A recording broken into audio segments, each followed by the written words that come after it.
Ikinatuwa nga po ng mga fans ng Golden State Warriors ang pagkakatrade ni Jonathan Kuminga sa Atlanta Hawks dahil inaasahan na maipapakita na nito ang kanyang full potential para mag-improve lalo ang kanyang galaw sa loob ng court. Hindi rin naman siya nabigyan ng oportunidad na magawa ito nitong nagdaang taon sa Golden State since masyado nga silang nakafocus kay Stephen Curry. Pero ilang araw lang naman mula nang makaalis si Kuminga, may patama ang mismong Warriors sa dating player nito.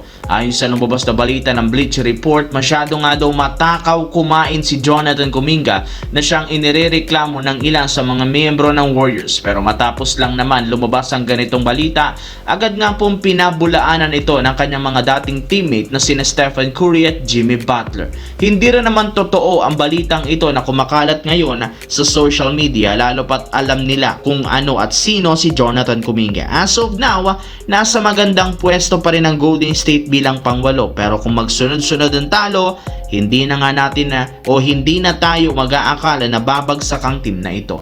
Sa kabilang banda, sa pang-5 beses na pagkakataon, hindi na naman nakapaglaro kahapon si Stephen Curry laban sa San Antonio Spurs.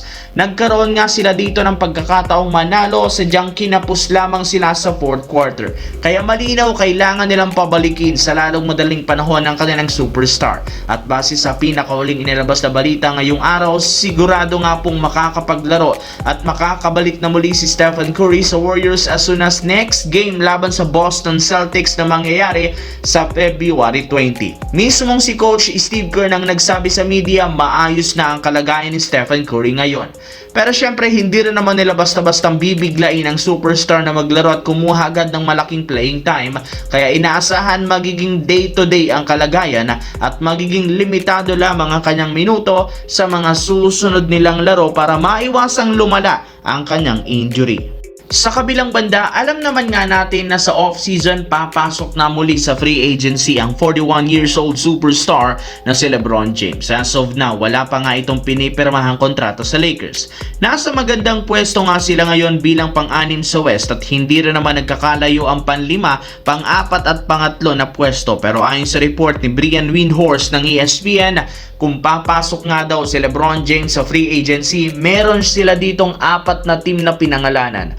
Ang Golden State Warriors, Cleveland Cavaliers, Miami Heat at ang New York Knicks. 4 na bigating team at puro contender na mga prangkisa. Kaya masasabi pa rin natin na kahit man 41 years old na si LeBron James, maraming teams pa rin ang gustong makuha siya. Pero sa 4 ngang ito, Cleveland Cavaliers ang nangunguna na makakakuha sa kanya, lalo pat ayon sa report, nakahanda na rin naman ang kontrata na i-offer sa kanya. Syempre, yan ang ating aabangan. Anong masasabi nyo dito mga idol?